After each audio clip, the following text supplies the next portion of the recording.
Hello, Kate. Hi. Welcome to the Wishings Fitness podcast. Great to be here. Thanks for coming. So today, the reason I got you in is to talk about who are you and your experience with menopause, and particularly we want to talk about being in the workplace and how the menopause affects women in the workplace. So Okay. if you could kick off with who are you? Well, my name's Kate. I am a mum of two amazing teenagers, Eva and Charlie, about to turn 17 and 15, which is really scary. I've lived down here since 2019. We moved out of Battersea and sort of, as a family, we're our best in the outdoors, so that's why we moved down here. And I grew up by the sea, so I think I've had that sort of calling to come back. Yeah, So I love living by the water. I can resonate with that. And I suppose my career has changed massively in the last 5 years. Last 10 years actually. So I built a sports marketing agency and sold that in 2016. Took some time out, which turned into a year with UEFA, and launched an incredible campaign called We Play Strong, which was UEFA's first ever women's, it was their first women's campaign that UEFA had ever done. Yeah. And if you watched the Euros last year, you'll have seen We Play Strong is still on the sleeves of all players from all countries. So really proud of that. Sure. But I've basically worked in sport, health and fitness all my life. Having spent a year with UEFA, I then went into a big global ad agency for 2 years. Just for 2 years. It's not me. I loved it, but I've always run and built my own business. And so I sort of reverted back to that in 2020. And in the middle of COVID, launched a brand consultancy with my previous chief creative officer at M&C Saatchi. So I now run a brand consultancy. I work from home. I spend a couple of days a week in London, a day here. Yeah. Oh yeah, we were in Surfing, by the way. Forgot to mention. When I get my diary sorted. And I'm also non-exec chair of a sports law firm. Cool. So I am a very busy single mum. I work very long hours. My life is bonkers, and it's sort of, this morning's a really good example. My life is a million miles an hour. It is a military operation to work, the kids, train as much as I can. And I love training, and WhipFit has been phenomenal. I love it. Because it's sociable and it's hard, and I've got really bored of training on my own. And the difference in my health, body shape, strength, everything has changed dramatically since I started training with you guys. Cool. But this morning's a really good example. I had, booked in for the 8 o'clock class. My alarm went at sort of 6:30 to get stuff done in the house before I came to the gym. And I just pressed pause and just pinged a note saying, I'm not going to make the class because I just occasionally need to breathe and sit in bed with a cup of tea and just slow down, and I'm rubbish at that. Yeah. So that's kind of who I am. I think that's all important as well, isn't it? Yeah. Having those times. So I'm very energetic. I try and pack as much as I can into my days, which sometimes is a real sort of trips me up a bit. But yeah, that's me in a nutshell, really. So, single mum. Yep. Busy. Had pretty successful career, it's fair to say. Yep. And so how's the menopause affected you? When did it start for you? Well, I sort of stumbled into it, really, like a lot of women, I think. I think we are the first generation of women to talk about it. Yeah. And there's obviously, you can't ignore, there's been this huge wave of narrative about the menopause that's not really existed before. I certainly didn't ever think about the menopause. And actually, when I say stumbled into it, when I moved down here in 2019, I was 47, and a couple of things had happened, and I just thought, I might go to the doctors and just see if, I didn't even know how do you even know you're in the menopause? I didn't even know. Oh, really? So I went to the GP and he said, why are you here? And I said, look, I just turn into a monster occasionally. Like literally the kids are sort of looking at me going, oh my God, what's happened to mum? And he said, well, we'll do a blood test. And even to this day, I can't remember what that's called, but my score or my count I was well in. Right. It was 47. Yeah. And it was really funny actually, because the doctors rang me back. I was with friends and their kids in her car. And of course, the phone call went straight to the car. Yeah. So Everyone knew. Everyone knew in the car. So, and I think the comment was, yeah, you're quite young for that, but yeah, you're well into the menopause. I was like, blimey. Yeah. Oh my goodness me. So I was put on quite a low dosage of estrogen to start with, which didn't suit me. I started getting migraines for the first time in my life. So, and you have to sort of try different things, I've learned. So I came off that, and I think my GP is probably one of the unusually informed. Okay. Not all GPs know much about the menopause. It's not part of their medical training. Oh, really? Wow. Some GPs make it their business Yeah. to find out more. But we switched to patches, so I now have a on-skin patch, and that's all I need. Yeah. So for me, it's been, from a medication perspective, a fairly smooth ride. In terms of symptoms, not any physical symptoms in terms of sweats or anything like that. I've still not had a hot flush. Okay. But I'm kind of conscious more of, I'm doing this with my wrist because sometimes I get quite sore joints. Okay.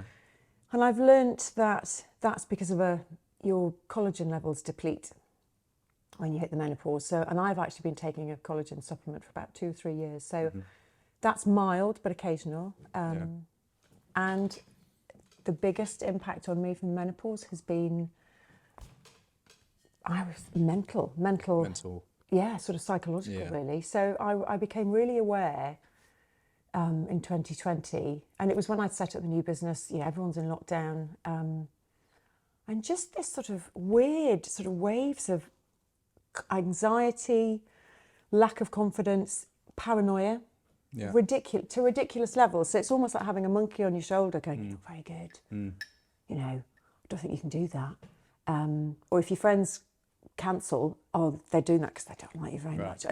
Like ridiculous stuff that you wouldn't normally think that. Worried about. And I've done all sorts in my career. I've been very fortunate. I've done some incredible things. I've done some very high profile things, some very high pressured things.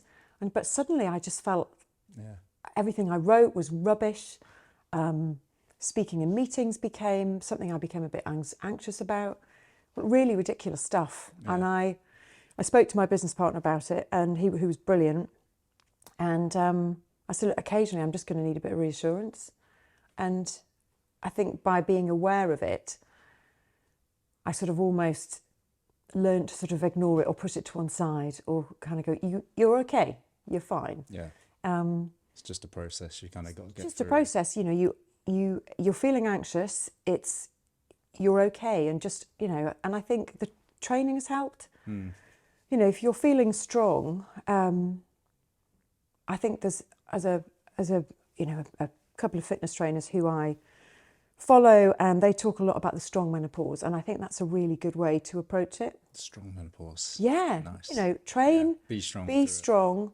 Do what you need to be strong, and that can be about how you spend your time, a bit more me time. I'm rubbish at me time. Like, just doesn't really exist. It's always, I'm busy, I'm doing something, getting stuff done. And, I'm better now, getting better. At just, spend an hour. Wow. I mean, that's a big thing for me, just sitting down reading a book. Yeah. Like, I literally want to tell everyone I've done it. No one will believe me. So I think, and I've spoken a lot to, I don't think my friends and I didn't really talk about menopause till our late 40s. And now we talk about it all the time. Yeah. But more in how's it affecting you? Friends I've made at the gym, we talk about it, and everyone is different. Yeah. Yeah, it seems to be quite a different experience for different women. It is. Because you're the third interview I've done now about this. And some people love HRT, some people don't. So you were 47, and the doctor said you're well into it. How far into it were you, do you think? I don't know. You don't know? I don't really know. I think, because I said to him, can it be brought on by stress? Because I'd had a really stressful year, Yeah. I'd moved out from London, I'd moved house, the kids had moved schools, I separated from my husband. And he was like, no, it's not a stress-induced thing, Kate. Really.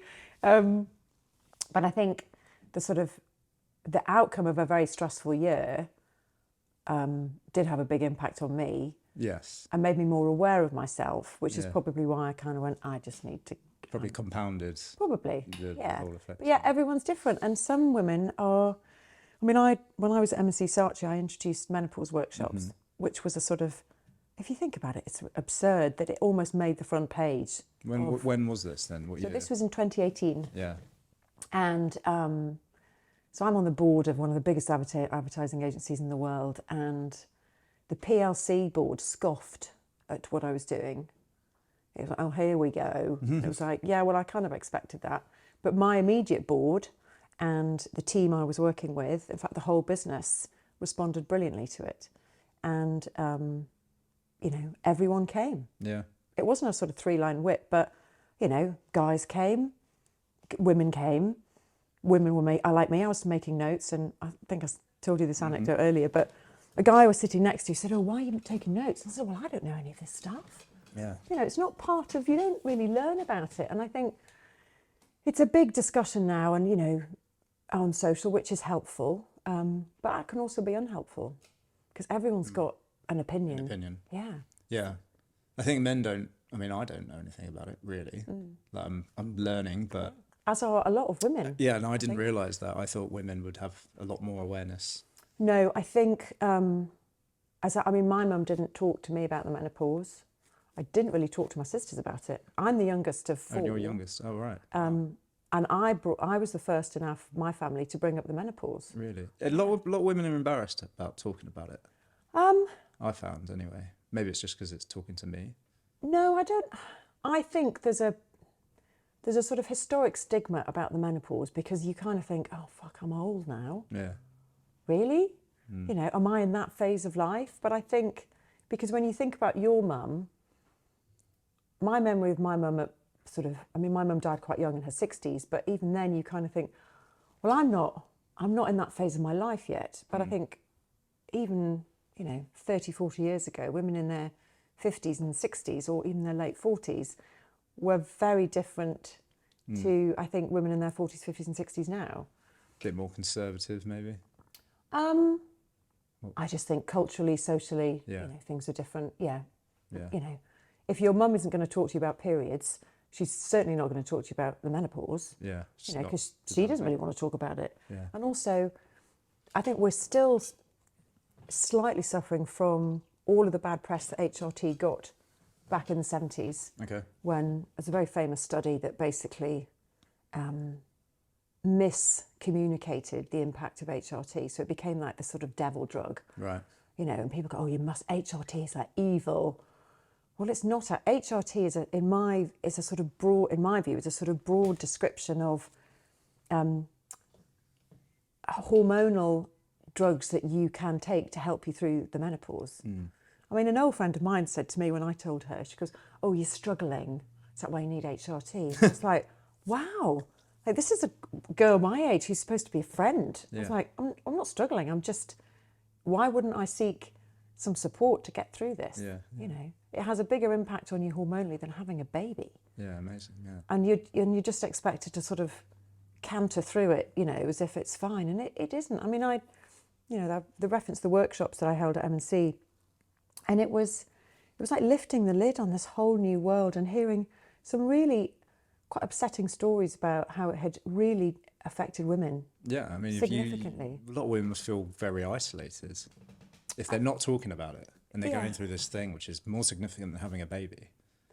Hormonally. Yeah. Yeah, and I think a lot of women think they're going a bit mad. And there's lots of jokes about menopause and, I don't care, people make jokes about it. Why not? We make jokes about all sorts of things sometimes to make it easier to talk about it. But I think the label of menopause is hopefully losing its sort of negativity that it used to have. And I'll certainly make it, my responsibility to talk to my children about it, both of them, Charlie makes jokes about, I'm the only bloke in the house and mum's in the menopause, my sister's on a period, it's a bloody nightmare. But I've got a son who'll talk about periods and menstrual cycles, and that's good. Yeah. He gets it, right? Yeah. And and I think he should, you know, because we all should. And Everyone's going for it, isn't it? yeah, but I'm hoping that I think I'd like to think that the current level of conversation about it sort of stays with us, and it doesn't just become a thing that was talked about. And you know, the menopause was massive in 2022. Trendy phase. Yeah, and it's something we all need to learn about. As do you and your team. You know, is it I think accommodating women in, I know you want to talk about menopause at work, but in the gym is really important. You know, I don't really want to skip a lot with a skipping rope, really. You know, I've also had 2 kids. You know, it's partly to do with that. It's partly, you know, as long as there are options. You know, if you can't do a plank because your wrists are sore, then do this. You know, and then you sort of perhaps feel a little bit more not visible or heard, but you need to know that. Yeah, I think so.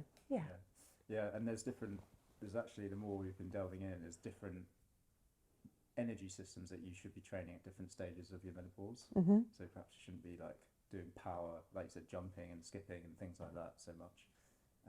So yeah, there is different ways. You mentioned earlier there are some unhelpful opinions about menopause, which are quite public. What did you mean by that? Well, I think there are stereotypical views held about women which are unhelpful at every stage of our lives, okay? But I think the menopause one is particularly damaging because you are criticised. So any behaviour that isn't perfect or positive is often, you know, oh, bloody menopause, you know, menopause lol bag, you know, that kind of thing. And, you know, they're unhelpful. But I think also that label of, I think women hold negative perceptions of the menopause as well, because you sort of don't feel you want to be in that stage of life, like I said earlier. But you just got to put your arms around it and embrace it.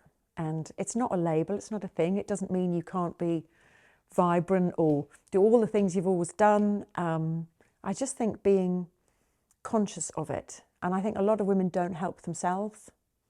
Yeah, what do you mean by that? So, you know, my sister, for example, you know, thought she was really ill. Right.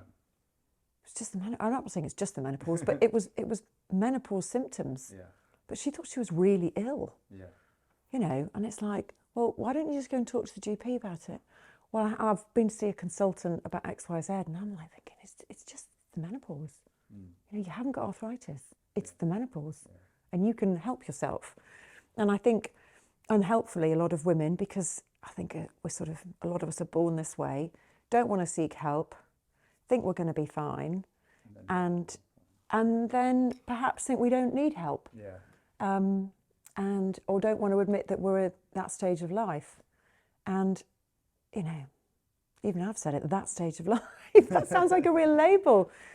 But it obviously it has quite big effects on, do I go to work? Can I carry on working? Can I carry on in a relationship? All this kind of, I think that anxiety must be. Yeah, I think in the workplace, I mean, again, when I launched these menopause workshops, you know, HR, as they were called then, unhelpfully, they said, oh, should we put fans on everyone's desks? It was like, right, okay. Fuck. You know, that's not going to help some people. And you might as well just put a big, you know, banner on the desk going, menopause, she's got a fan on her desk, you know. Maybe everyone would like a fan on their desk, you know, who knows? But I think, sorry, I forgot where I was going with this. But you can go, it's just trying to recognise, I think, that this anxiety isn't me, it's the menopause. And I need to almost like step over it and just go out the door. Or step over it and get into that meeting. But, you know, have little mechanisms to help. So, for example, you know, I always now have a pen and notebook in a meeting because I'm a little more forgetful than I used to be. And I'm sure that's to do with the menopause. But also it just gives me a little bit of confidence. having that little prop almost with me, and I can write stuff down, or I don't know, there are little things. Yeah, I think if we I'm thinking of some of the WIPFIT principles, and one of them I'm thinking of is take ownership. Yeah. Like, you have to take ownership of it, don't you? You do. It's like, this is happening, it's okay, it's a natural thing. Yeah. What can I do about it? Yeah, and I think arming yourself with the information is like the first step. Yeah. And I think you have to own it, and you have to you have to lean into it. Again, an overused phrase, but lean into it rather than away from it. And quality of life is really important. Again, another friend of mine was advised by a consultant that she shouldn't possibly go anywhere near HRT because she had breast cancer in the family. Okay, I've got a lot of breast cancer in my family history, but because I also have a Mirena coil, so my treatment of the menopause for myself is a lot easier because that has a slow release hormonal. It's brilliant. It's made my pathway into menopause easier, as it has many others. And I would highly encourage any woman struggling to go and talk to their GP about whether that would help. But she came off all HRT because of this fear of increasing her chances of breast cancer, and has had a really difficult year. Her quality of life is awful. Yeah. Really struggling with her mental health, confidence. All of the physical symptoms are coming out. And my advice to her was, okay, so you might increase your risk of breast cancer by 0.3%. You're really healthy, you don't smoke, you eat well, you do all of these things, and you have had the worst year of your life. Like, you've got to think about your quality of life. So she went to a different GP and has found a path into HRT. But so that's about taking ownership of it. But I guess it's hard because, like COVID, there's so many things in social media which kind of confirmation bias, aren't they? Like, if you think this way, you're probably going to be fed that news, and you're going to see it more, and then you're going to get yourself into that kind of, can't possibly do that. Yeah. So. And there's lots of books about it now, and you can just, Davina McCall has sort of taken ownership of it to some degree, and I think some of what she's done is great. But there are a lot of people out there who know a lot. Yeah. There are now menopause clinics, and they were the team that came to my old workplace. And that was a small group of female GPs who sort of couldn't believe the lack of support and understanding in a normal NHS environment for the menopause. So they set up their own clinic in Birmingham. Okay. And, they're helping women all over the country, remotely and face-to-face, with, helping them through the menopause and sort of out the other side. And a lot of it is about, fitness plays a key part in a lot of people's journeys through the menopause. Yeah. Yeah. What's been your, you kind of mentioned it earlier, but your experience with fitness and how it affects your menopause, or, does it affect your menopause, or does it just affect your moods generally? Like, does that make sense? So I think the thing to, sorry, I'm babbling. I don't walk around saying, I'm in the menopause. Yeah. Like, it's not a thing, right? Yeah. And I don't think many women do, in that sense. And no excuses. Well, you just sort of, I don't know, it's not like, oh, I'm pregnant. It's not like, oh, I'm in the menopause. It's not like, I don't think many of us see it as this big thing that we carry around with us. You sort of learn your way through it, and you hopefully find a way that you find either the hormone therapy that helps you, talking to friends, food changes, or fitness. So for me, I've always kept fit. Yeah. But I think as I hit my late 40s, the things I was doing to keep fit weren't having as big an impact. So what were you doing? So I used to do a lot of long distance running, lots of spinning, not a lot of weight training, and sort of more cardio based. More cardio stuff, and because in my view, unless you're absolutely rinsed at the end of your session, you haven't done a good training session. I'd turn my nose. Yeah, massively. Turned my nose up at Pilates and yoga because it wasn't like rah enough. I wanted to be like sweaty and knackered, and and of course, I'd sort of hit a stage with my body, and I just sort of I just felt not great. Didn't have the energy levels I needed. I was probably not eating great as well, and probably drinking a bit too much. And sort of, hey presto, of course, you're not going to look or feel amazing. But that's so linked to confidence.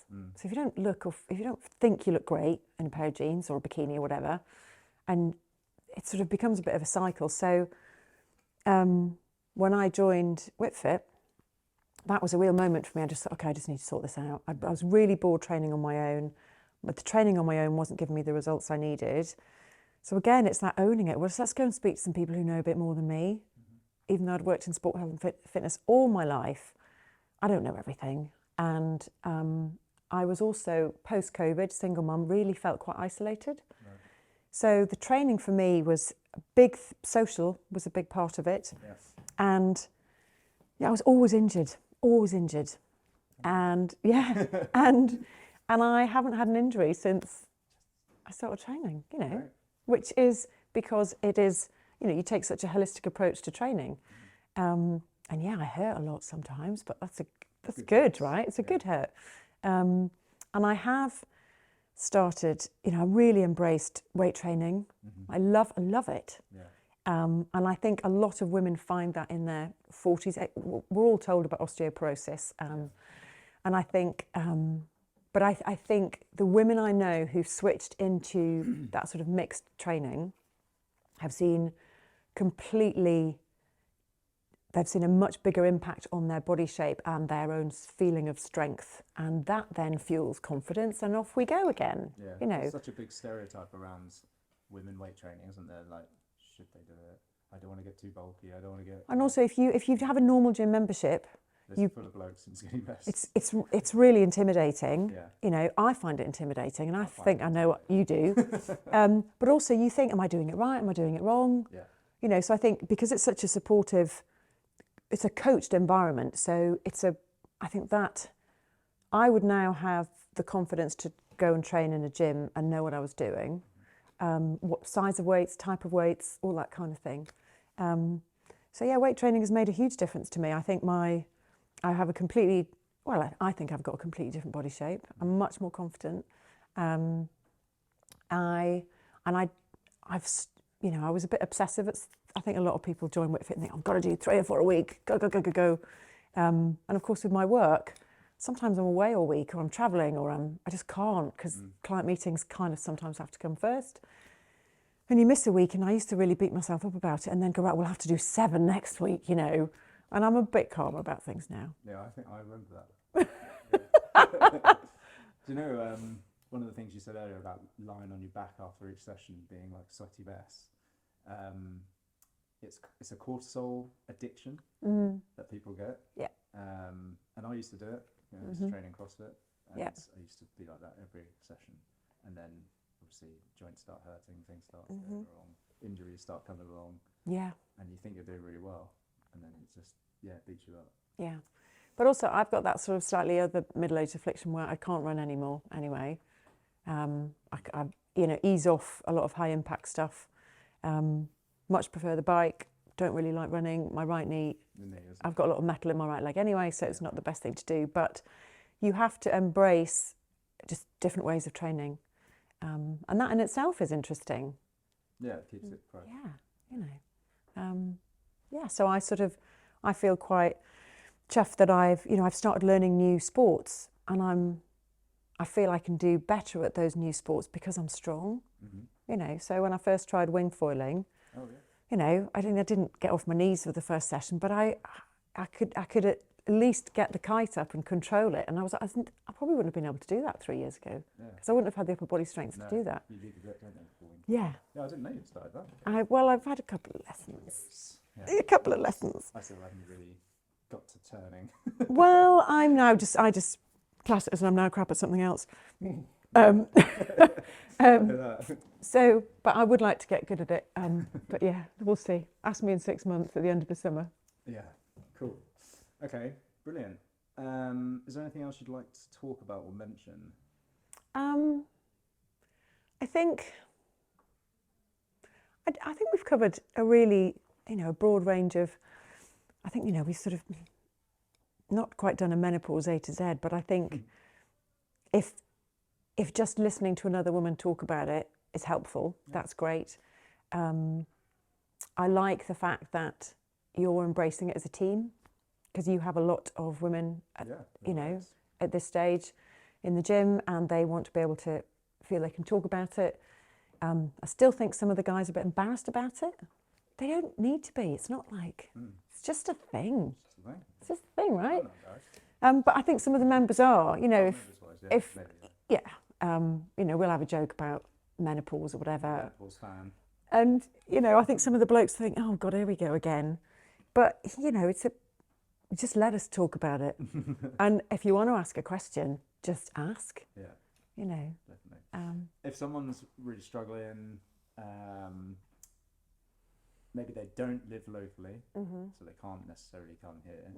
What kind of place should they look out for? Where should they go? What should they do? What, fitness-wise? Fitness-wise, or just any menopause. You mentioned go see GP quite a few times. Don't be frightened of going to the GP, and also don't be frightened of saying to the GP, how much do you know about the menopause? Yeah, that's a good point. Yeah. Because a lot of them, again, I've had friends who have been prescribed far too strong levels of estrogen, and it's caused real complications with their health. Oh. So you kind of need to, how much do you know about this? And if you don't, then I'll go somewhere else. Own it, read stuff. There's lots of books. Talk to your friends, and careful what you see on social media. Yeah, I think so. But I think there are an awful lot of fitness groups and trainers now who often sort of almost start doing this at my age. So they've actually decided to become a fitness pro in their 40s because they've seen actually there's not a gap in the market, but I think there's an opportunity to help women. Yeah. And they see the impact it has on them. Yeah. And if you do find yourself a group or a new PT, make that part of bring menopause into your training in terms of that you bring it with you and lean into it. Cool. Awesome. Thanks, Kate. Pleasure. Cheers.